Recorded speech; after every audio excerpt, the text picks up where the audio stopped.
Let's rodeo at the Cinch World's Toughest Rodeo, January 10th and 11th at Wells Fargo Arena. It's rodeo and a whole lot more. Come early for autographs, pony rides, and more. See more action, the best entertainment, and be part of the fun. It's too great to wait. Get tickets now at HiVTix.com. It's wild, it's western, it's pro rodeo at the Cinch World's Toughest Rodeo, January 10th and 11th.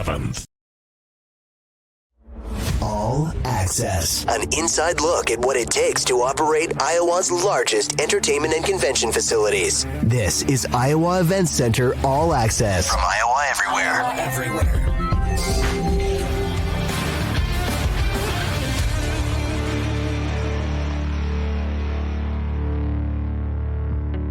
What's up, everyone? Welcome into another year of All Access here on the Iowa Everywhere Podcast Network. We're presented by the Iowa Event Center. Matt Van Winkle, Adam Flack, Director of Marketing at the Iowa Event Center. Adam, Happy New Year to you. Happy New Year to all of our listeners. We've got a fun show today. We're going to have a special guest joining us from the world's toughest rodeo. But hey, I thought we'd look back on some cool things that happened at the Event Center in 2024. How's that sound? Absolutely. I mean, you always know the New Year's here when World's Toughest Rodeo is coming up. So Great way to kick off 2025 and looking forward to looking back on 2024 as well. Yeah, 2024, obviously a big year for you guys. A lot of events, a lot of people through the doors, and a lot of cool announcements that you guys were able to make throughout the year. You guys had 218 events at the Iowa Event Center over 2024. Yeah, it was a decent year, in terms of the number of events.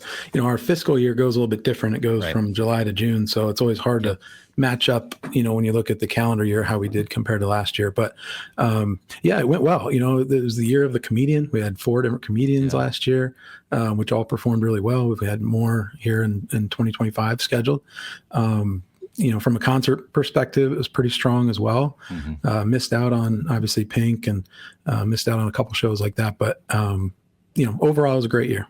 Yeah, 119 events at Wells Fargo Arena. Obviously, you mentioned some of the big ones. It was, like you said, the year of the comedian, a lot of great acts coming through. You guys almost put 1 million people through the doors at the event center, too. You think about that. That just gives a testament to the staff that you guys have there, too, and the people that it takes to make all these events happen. Yeah, they're great staff. We really couldn't do that without all of our setup, teardown crews and event management and our finance folks to make sure people are getting paid. They all work really hard and we get breaks when we can. But as you can see, with that many of events, we've got people working around the clock. Yeah. You guys introduced the new junior ballroom. Obviously, we did a show from there. Beautiful new space that I know has already been utilized by a lot of different companies and a lot of different events in there as well. Yeah, they had some really nice looking holiday parties in there over the last couple of weeks. That space was much needed. It provides a great refresh of that level. We were able to upgrade some paint in the exhibit halls. Then down on that other level, we paint new carpet to complement the new junior ballroom. And that space will be used a lot over the coming years. So we're fortunate that Polk County saw our vision for it when the Hall of Pride closed, and we got to working on that. It was a year of announcements, with naming rights announcements and a new junior ballroom and 20th anniversary coming up of the arena in July. There's a lot to do in 2025 after the announcements we made in 2024. Yeah, obviously the Casey Center coming July 1st. 2025, we're here. It's already 2025. So I know you guys will have a lot of things working to get signage changed over the next few months as well. And looking forward to those changes. And EMC Expo Center is here already. January 1st, we started that. It is here. It started, whether we were ready or not. I mean, they're going to be a great partner. Signage is looking good. We're still catching a few spots that we missed and trying to update that. And, our exterior signage is temporary right now until the permanent stuff can come in. Sure. But overall, I think EMC is excited about it. We're excited to partner with them. They've already refreshed some spaces inside, adding a little bit of signage inside than what we've had before, which looks great. And I thought while we were watching that rodeo video, people might ask, well, why is HiVTix still the ticket provider? And that's a completely separate agreement. So Hy-Vee had a naming rights partnership with the building, and then they had the ticketing naming rights separate from that. So that will remain for the time being until that contract comes up and we see what they want to do. But that's why you're going to still see HiVTix around.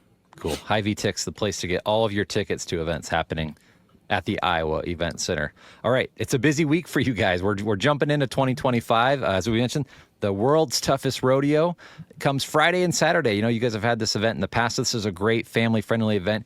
Get out of the cold and get into the warm arena and enjoy some rodeo. Yeah, it's going to be a great event. And, hearing from Garrison today will be great as well. But, that event always kind of kicks off the year for us. Some years you have great weather, some years not so great.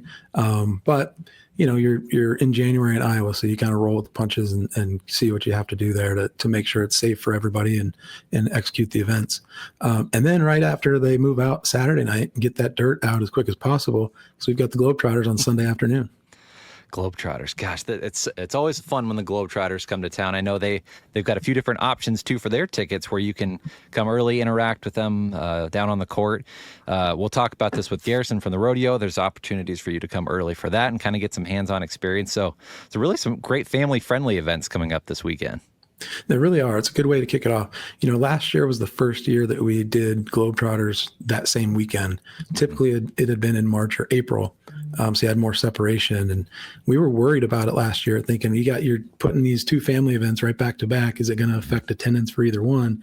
Actually, both were up last year, so they were. Nice. It was pretty well received to move Globetrotters to January. So did it again for this year. Adam, I have never been to the rodeo. I've seen it obviously at the state fair, but a cool opportunity with them coming to Des Moines. Yeah, I mean, it's a great rodeo. And the thing I like about it is you get more than just the bull riding like a PBR would do. You've got a lot of different events that are a part of it, which kind of helps keep your family's attention too, as they're seeing different acts. Yeah. Well, if you're like me and you never experienced the rodeo, let's learn a little bit more about it from the world's toughest rodeo. All right, the Cinch World's Toughest Rodeo returns to Des Moines on January 10th and 11th at Wells Fargo Arena. We are joined by Garrison Panzer, the production manager for the World's Toughest Rodeo. Garrison, thanks for hopping on All Access. We appreciate it. Hey, thanks for having me. Looking forward to being in your neck of the woods this weekend. So you've spent your whole life in the rodeo. You're a rodeo lifer, if you will. So your dad and your grandfather were both in the rodeo. They were judges. You were growing up. You think you started at age 5 in the rodeo? What was it like growing up with that in your family? Yeah. So the running joke is that, started competing at age 5, but let's see, I was born in December and not much rodeoing in Kansas in the winter, but probably my first rodeo that I attended was, maybe 3 months old, 4 months old, something like that. So, I just have always been immersed in it, always been around. Haven't known really anything different, but wouldn't choose to do anything different either. So it's been great. The biggest thing, this is what I tell everybody, the biggest thing about rodeo and that I love about it the most over any other sport is, you can take travel baseball, you can take travel basketball. We read a bio for some kids in Las Vegas back in December at the Junior World Finals that there's competitive gymnastics even, but you take all those sports and you compete against these kids, but rodeo is the only one, in my opinion, that you develop family outside of your family in the same competition. I can go anywhere in the United States and I bet you if I break down, if I'm stranded at an airport, it doesn't matter if it's Sacramento, California or Brooklyn, New York or Omaha, Nebraska. I bet you I could call somebody and they'd come pick me up. Just the family that we have. Rodeo brings people together, huh? Yeah. That's great. So when you're 5 years old, what do you start with? Like, what do you compete in rodeo at 5 years old? I doubt you're getting on a bull at that point. Not getting on bulls. Yeah, no, none of that.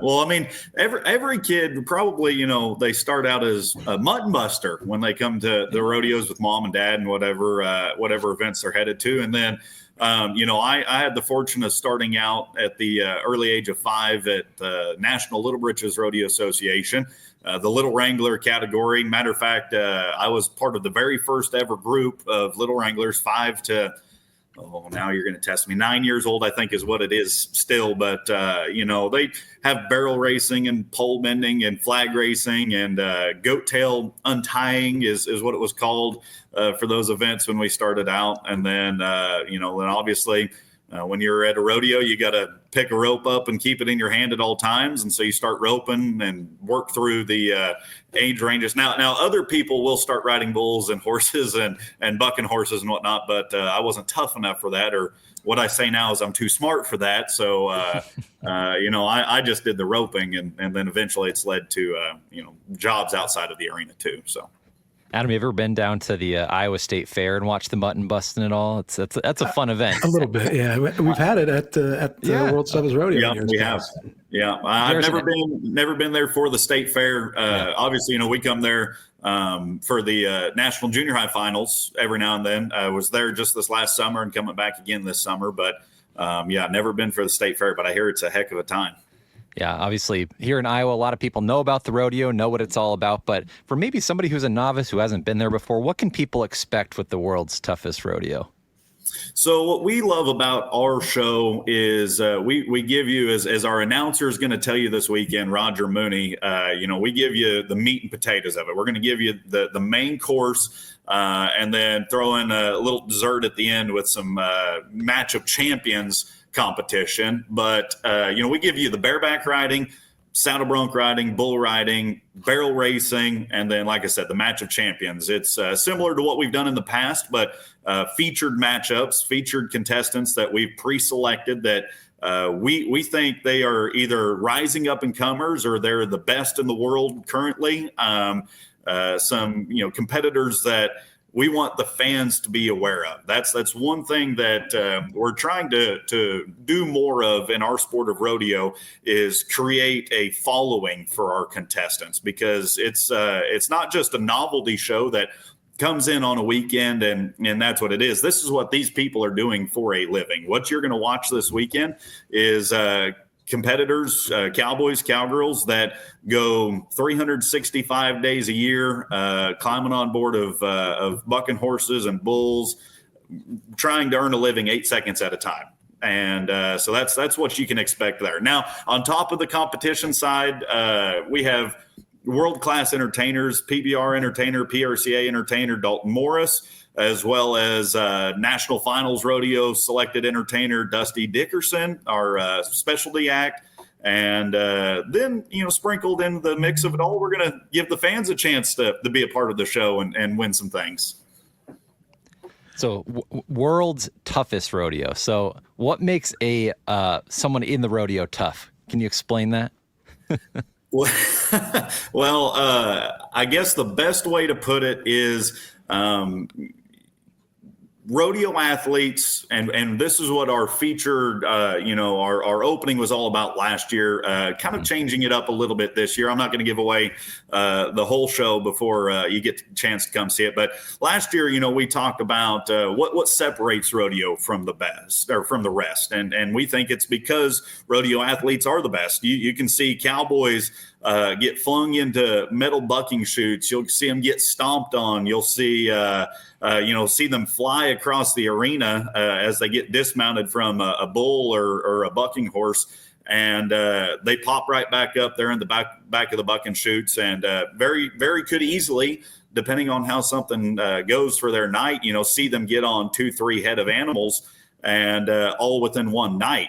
You think about other sports, and obviously I'm biased and I'm not talking down upon any of them, but I think that you see other sports and you stub your toe, on the turf and football players out for 2 games, or, a basketball player gets fouled at the wrist when he's trying to make a layup, and all of a sudden he's sitting there icing it on the bench for another quarter. And, I think cowboys are built different. I really do. And we try to prove that to you every time we come to town, every time we put on a show. I think, the talent level that we bring, and not to mention, I'd be remiss if I didn't say, the talent level for the bucking stock too. It's not like we're bringing the C string to town. We're bringing A string animals, bucking horses that have been to the National Finals Rodeo, our Super Bowl in Las Vegas. And, if you're going to rise to the occasion, you've got to have the playing partner to do it. So we be sure to bring the best stock contractors too. So talk to us about the tour. So you've got 9 different stops from this weekend through the beginning of May. Yes, sir. Are all of the athletes going to each of those stops? And then how do they accumulate points for the PRCA? Yeah, so we'll see a lot of the same returners come, especially since our events are so easy with it just being the rough stock events that they can fly in and fly out. And, it's nice that a lot of the cities we go to, direct flights from a lot of the major airports across the country. So if they're able to hit a rodeo in Colorado, Denver's coming up here at the start of January. Fort Worth's going to be starting up here. A lot of the major rodeos, we call it the PRCA Cinch Playoffs Tour, is the top 60 rodeos. And so that's the ones that they're really going to make a point to go hit. However, if they can get on a horse on Friday night at one of those rodeos, jump on a plane and get to our town on Saturday, or vice versa, however it works, that's what a lot of these guys are going to do. So we'll see a lot of returners from Des Moines, Iowa to Raleigh, North Carolina to, I can run through the tour stop. We go St. Paul, Minnesota, Winston-Salem, North Carolina, Columbus, Ohio, Columbia, South Carolina, Bakersfield, California, Laughlin, Nevada, and Charlottesville, Virginia. So there's the tour stops that we'll make along the way. And the good thing about our stops and all the other rodeos is every dollar that a competitor earns, it technically is called a point in our rule book, but every dollar that they earn goes towards the world standings. So it doesn't matter if you come to 1, you come to 9, if you win them all, or are only winning it of the 60 Cinch playoff rodeos. You just trying to accumulate every dollar you can with a chance to go to the national finals rodeo. So that's the cool thing about our tour as well. The rodeo competitors that you'll see this weekend, they've got a chance to earn a good paycheck that's going to put them in the hunt for a world title for going to the national finals rodeo. Garrison Panzer, the production manager for the World's Toughest Rodeo, joining us here on All Access. Garrison, I'm curious, when you're watching as a spectator, what are some things that you like to look for? What are some of the things that maybe gets the crowd going too? What do you like to watch the most? Well, so I think for rodeo, it's the energy in the building. When the announcer Roger Mooney, when he comes on and talks to you, that's what's so cool about rodeo versus other major sports as well. You've got an announcer that's walking you through everything that you're seeing. You go to a hockey game. They'll come on after a goal scored, and it's pretty apparent to know, when a goal scored, you cheer and you scream and hoop and holler. But you may not know when to do that for a rodeo. But you've got one of the best in the entire business that's going to tell you what you need to know and when you need to, hoop and holler, stomp your feet and clap your hands and have a good time. The other thing that I love about rodeo and is fun is the music that gets played and the I'd say the groove and jive and feelings that you get through the entire building. And so we'll have a little bit of that going on as well. And I guess this is the odd time or the odd flex I'm going to say now is I get the privilege of doing that this weekend as well, playing the music. And so trying to keep the crowd energized and engaged. But for watching the events, the wilder it is, I promise you, the better it is. That's the down to the brass tacks of it, and then just basic rodeo 101. If it looks like it's rank, if it looks like that cowboy was really having to try to compete with the horse, or just barely stayed on to the bull and was running and fighting for his life to get out of the arena, that's the excitement level and the factor that you take into consideration. So the event, Friday and Saturday, 7:30 each night. Doors open at 6. And so while the professional athletes kick off at 7:30, talk to us about what happens once those doors open at 6 with the All Access pre-show. Yeah, so, most people, you think about a movie, you're not going to show up. The movie's supposed to start at 7 o'clock, 7:30, whatever it is. They've got commercials to go through, and you don't want to sit through it. Or maybe you do. Maybe you like the commercials, but the previews. But at our deal, the earlier you get there, the better off it is. You're going to get more bang for your buck and experience, something that's pretty special to the World's Toughest Rodeo, unlike other rodeos across the country where we let you come down to our playing field and stand in the dirt, meet the cowboys, get a chance to go on some pony rides for the littler kids. We'll teach you how to rope, get a chance to sit on one of our picture bulls, a real life breathing 4-legged horned animal. He's tame though, I promise. But you'll get a chance to sit on them and meet the cowboys, meet the talent. Just come see it for yourself. That's what's so cool about the world's toughest rodeo that's been around for, since 1979. This format and this rodeo organization's been around, and that's what we love about doing for it is we're going to take somebody that's maybe a rodeo novice and turn you into a rodeo pro, and you'll become a fan for life once you actually set foot in the same playing field as our competitors. What a cool experience for people that get to go down there Friday and Saturday. It's pretty cold up here. I know you're down in Texas there, Garrison, but it's cold here too. For us, it is. It's sure. About 25 degrees for us, which is abnormal in Texas, but. It's going to be hot, though. It's going to be hot Friday and Saturday inside Wells Fargo Arena. Tickets are still available, right, Adam? HiVTix.com for this? Yep, HiVTix.com, starting at $20. Awesome. Garrison Panzer, production manager for the world's toughest rodeo. Thanks for hopping on All Access. Thank you, guys. Appreciate it.